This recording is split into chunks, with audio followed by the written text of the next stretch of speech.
Magat, na-in love ako sa isang guro na sabadista. Ano ang sabadista? Yan ba yung mga metal? Satanista yun. Ano ang sabadista? I think Saturday yung Hindi, ano yan, Sunday nila. Yun. Hindi, yung mga Saturday magandang parang spaceship din, pero sobrang ganda na. Oo, parang spaceship din yan, Mas pero maganda naman yung Saturday yung spaceship, Sunday nila. Seventh-day Adventist. Okay. Oh, sige. Seventh day. Mas magandang spaceship. Isihan. Ay, sorry. Mauubos ang episode.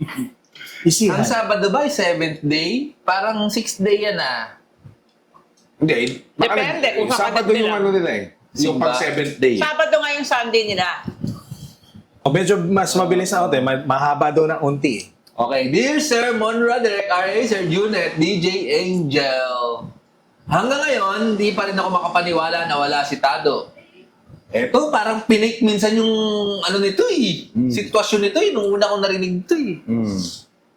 Big fan ako at ang best friend ko ng Strange Brew noong high school. Pinadayo pa namin yung shop ni Tado sa Marikina dati, galing Cavite para bumili ng t-shirts. Wow! Malayo Marikina. na din ang narating namin. Yung best friend ko ay isang successful CPA sa ibang bansa. Wow! Mga bright talaga, mga nakikinig. Nakakapunta sila ng Amerika? Pag Baka dapat CPA siguro ka? magpa-member yung tropa niya na CPA. Hindi naman Amerika, ibang bansa. CPA eh. Di ba yun yung mga rebelde? Na.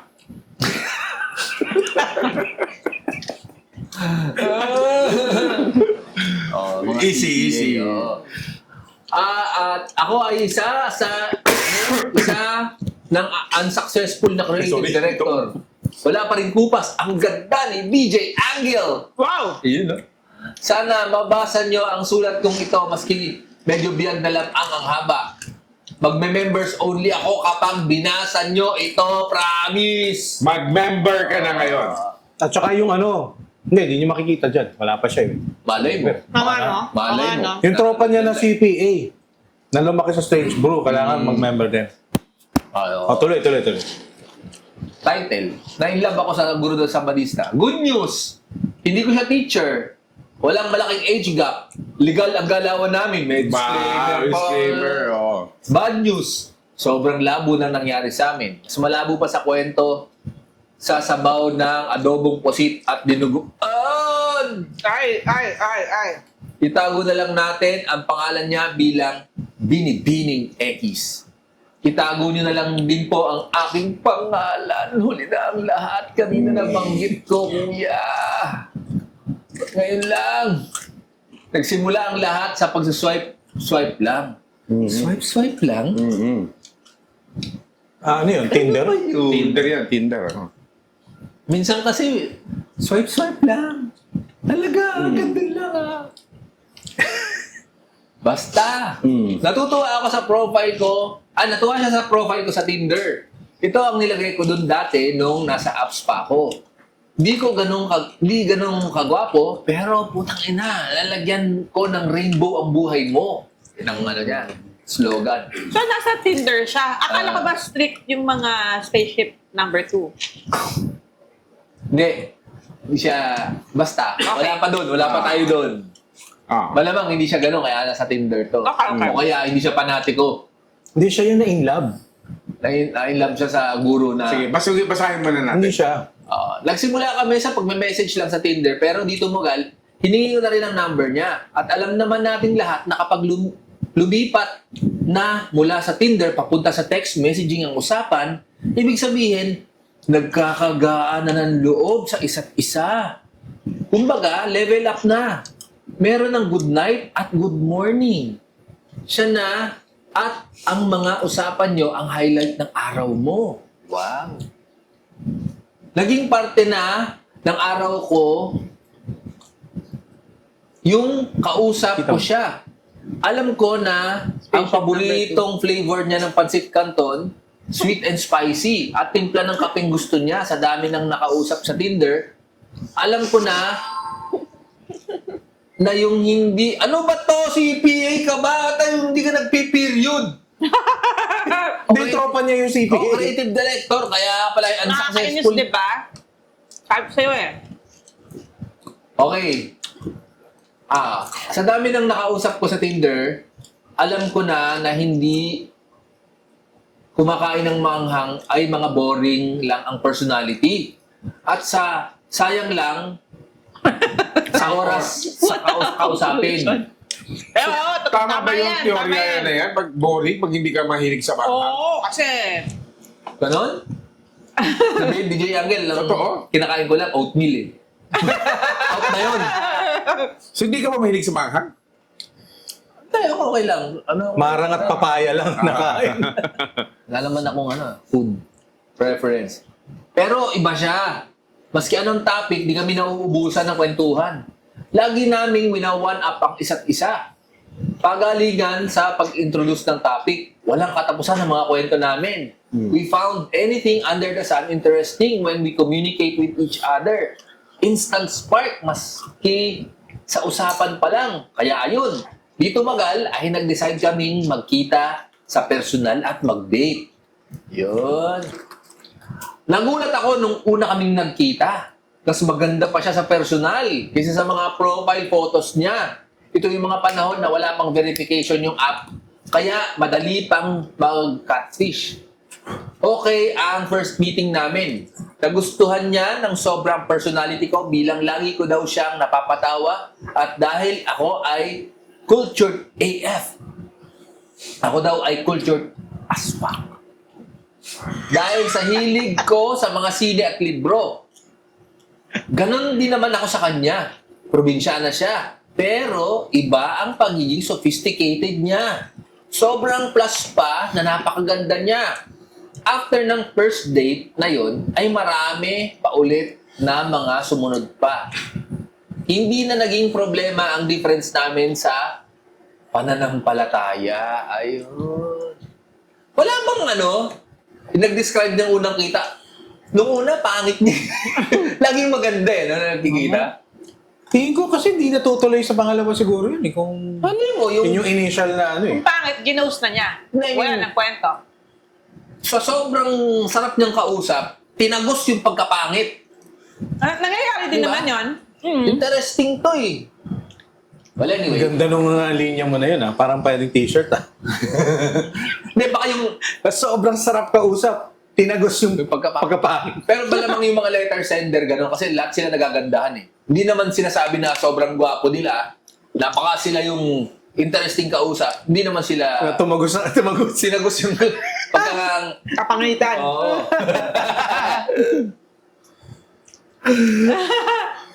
Ang ugly culture. Diba? Kasi, I mean, at the end of the day, ano mas gusto mo? Yung maganda na sobrang boring? Or yung medyo pangit pero Oo. tinagos naman yung kapangitan O niya? kaya, may magic.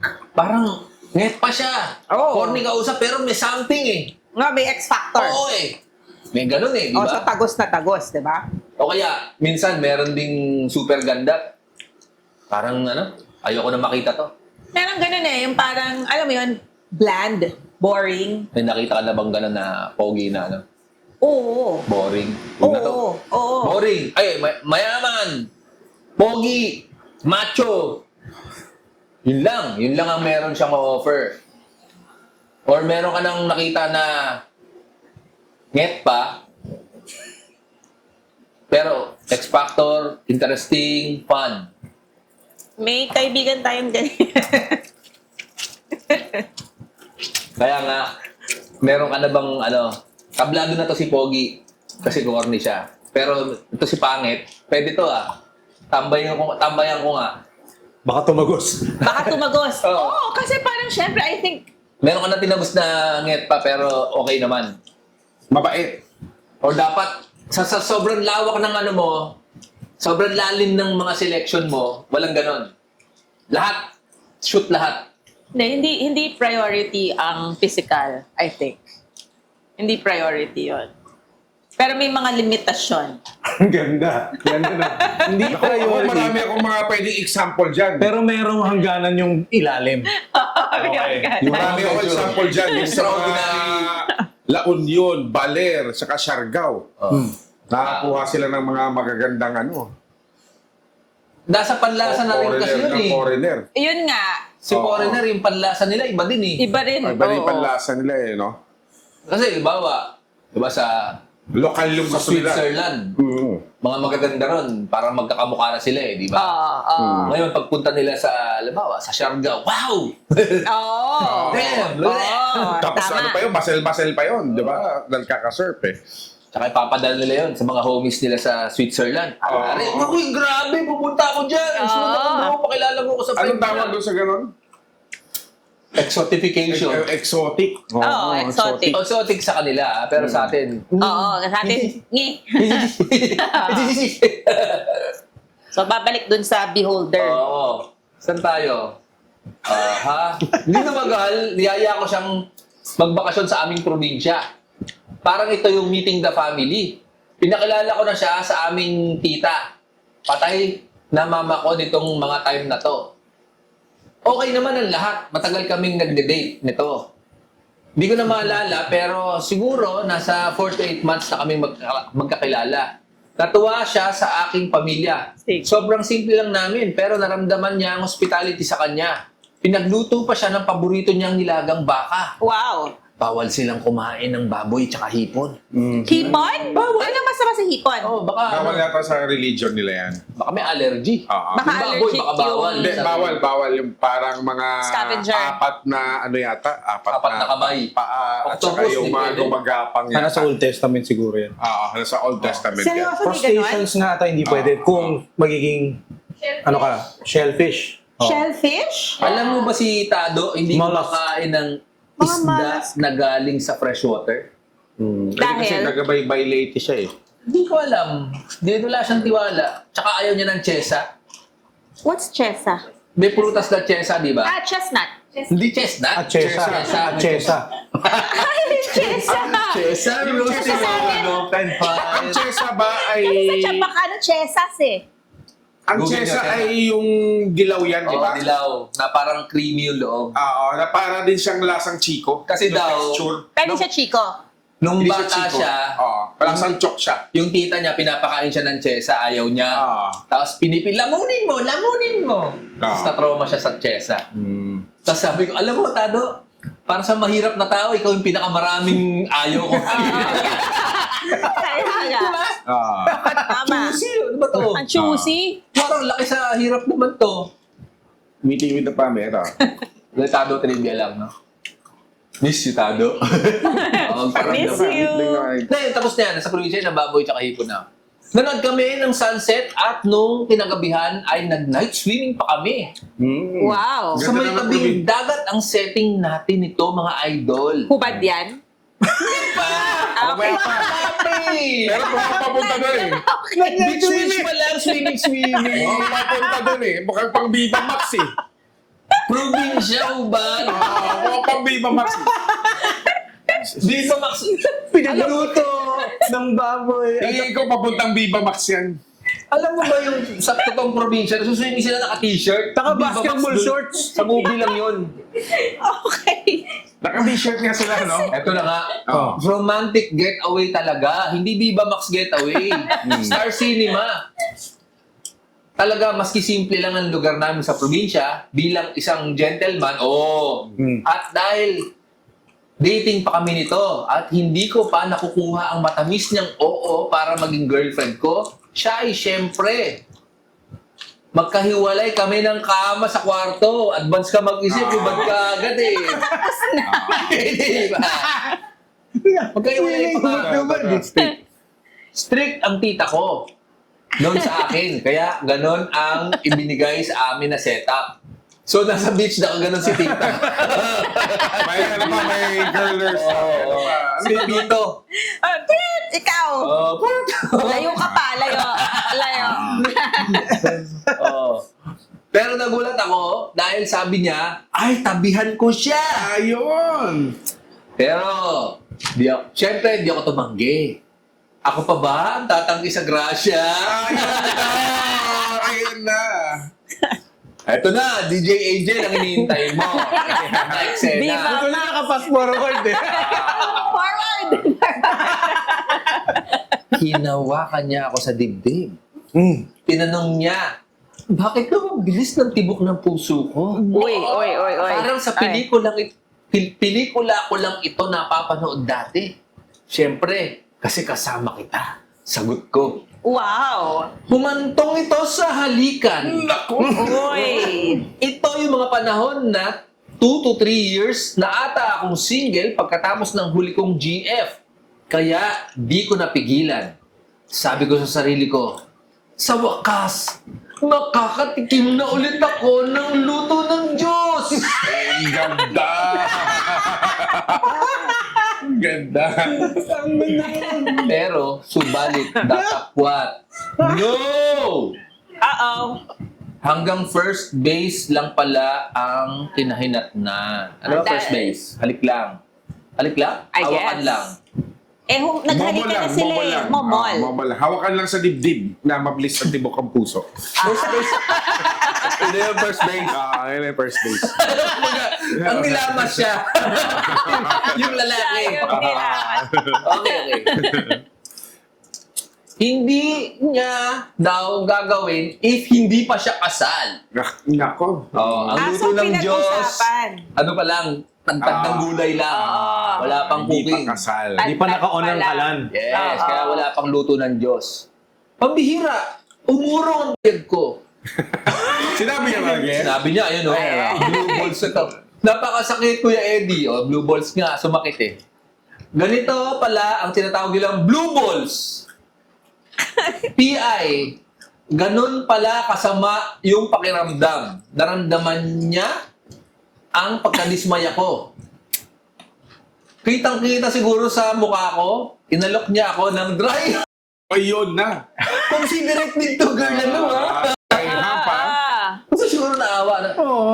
Ano to? Mercy sex? Ano tawag? PT sex? Tawag dito. PT. Dry sex. Kaya niyong Dry ibigay. sex ang tawag Okay. dyan. Nakakawawa ka naman. Kampin na lang kita. Galing. Ito yung susunod. Dry hump. Ibabaw daw siya sa akin nang nakadamit. Pero sabi ko, hindi na lang. No, thank you. Na lang ang sinagot ko. Arte. Malay mo si tita nasa CCTV. Nasa sawali na. Good boy, good boy.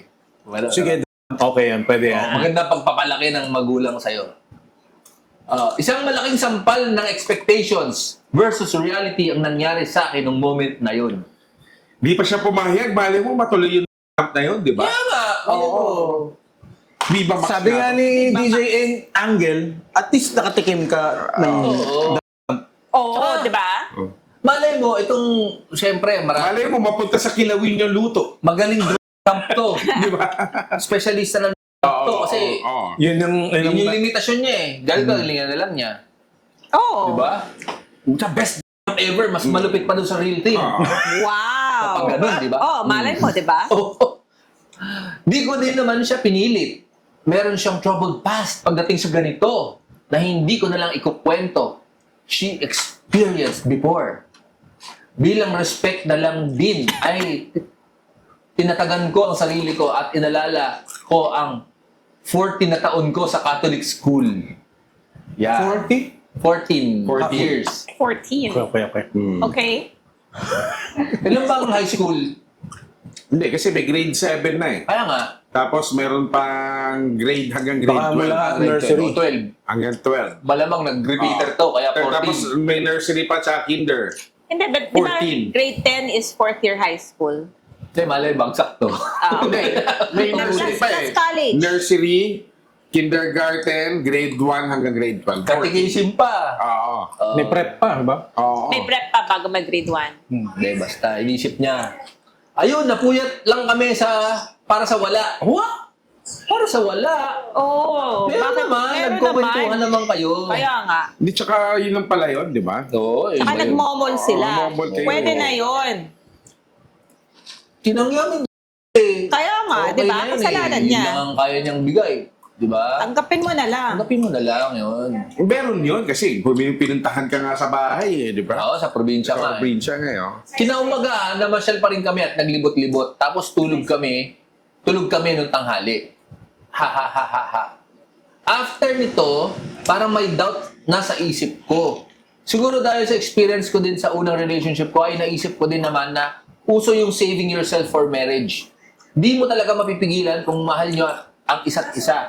At yun nga after dating a couple of months more, after nun, ay hindi na niya ako sinagot. Pala ko, hindi na niya ginost ako pa siya. tinigilan. Matagal ko din iniisip na bakit kaya hindi naging kami. Kasi hindi ka pumayag sa Kaya nga, kasalanan mo yan. Yung camp na yun, baka saan pa mapunta eh, di ba? Exactly. Baka pagsubok lang yun. Oo. unang pagsubok. Para may mga mga challenge ko nga movie. No? May gumagano pang bola. So, tapos yung mga reaction shot. Ito ang list of possibilities sa isip ko. May mga theory sa isip ko. Ayan, Number 1, na-fall siya sa personality ko. Pero hindi talaga pasado sa kanya ang face value ko. Pasado to kasi camping ka nga eh. Kaya nga, di ba? Pasado ka, oo. Pinuntahan ka nga sa probinsya Kaya nga eh. eh. Nung napag-usapan namin, tsaka kung may face values, tabla na yun kasi natuwa sa ano mo. Pinagluluto. Tumagos. Tumagos. Tumagos ka. Nung napag-usapan namin, ang looks ay 5 to 6. Nung napag-usapan namin, ang looks ay 5 to 6 out of 10 lang daw ako.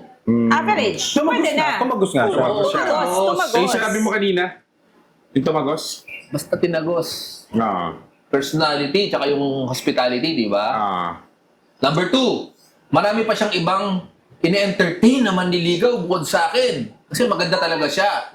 I attached our picture with his email. Uy, may picture pala to! Babaya, Sige, igagano sige. natin. Marami pa siyang ibang, ayun. Number 3, dahil sa religion. For your eyes only daw yung picture. Oo nga. Hindi natin ipapakita yan. Number 3, dahil sa religion, inamin ko sa kanya na okay lang ako mag-convert sa religion niya, pero nung panahon na yon ay isa akong agnostic. Oh. At sinabi ko na para sa kanya ko lang yon gagawin. Ano sa tingin nyo? Munti kaya maging kami? Katuwing naririnig ko yung kanta na ni Maki na saan ay naaalala ko siya. Kasi yung lugar sa lyrics na napuntahan namin lahat. Sa Museo ng Antipolo, sa MOA, sa Maginhawa, sa Nais Kang Makasama. Ito ba yung sa UP? Ba? Hindi. Miss Frankie Angelo. Ano Hindi, ba yung kay saan, Maki? Sid yun eh, sa UP. Sa UP, sa BGC. Hindi ba QC yung title mo? Iba yun, kay Sid yun eh. Si Maki yan eh. Maki? Sige. Ano, Alam nila yan. Alam mo, kilala nila si Maki. Ang Hindi kilala naman nila, kailangan Si gwapo. Rico Blanco lang kalala nyo kasi. Biggest regret ko talaga, yung hindi ko siya inalok. Nakainin. Ano? Ano? Ito na, Jel. Ano yung Angel? Narinig ko ba? Biggest regret ko pa. Biggest regret ko talaga, yung hindi ko siya inalok, nakainin ko yung key. Pucha! Specialty ko kasi yun. Feeling ko kung pumayag siya, naka-third base siguro ako at baka sinagot niya ako. Pucha, yun pala yung ano niya, powers Expertise niya. Dahil may nangyari sa amin. Ang pambihirang kakayahan. Ang Kumain ng cake. Inline image. Ayaw eh. I-load mo nga ang image. PS, na-meet ko na si Sir Ramon dati. Hindi ba ikaw yan? Baka hindi yung key ko Tama na akong key. Ano natin yan? Ay, pakiload nga ang ano. Ang picture. Kung nag-camp sila at pumayag siya, baka Hindi, tsaka, Diba? syempre, drumay. Tapos, syempre, sa level na yon point na lasing na sa ano, ng mga sa zone na tayo ng ibang level. butik maging kayo, hindi mo lang, Inano. hindi mo lang dinanaham. Binuksan na nga yung pintuan eh. Pintuan. Ipasok mo lang yung unang paa mo. Yan yung sinasabi nilang pa-swipe-swipe lang. Huwag mong pasok swipe-swipe lang. Ayan. Di ba may ganon? Kasi okay.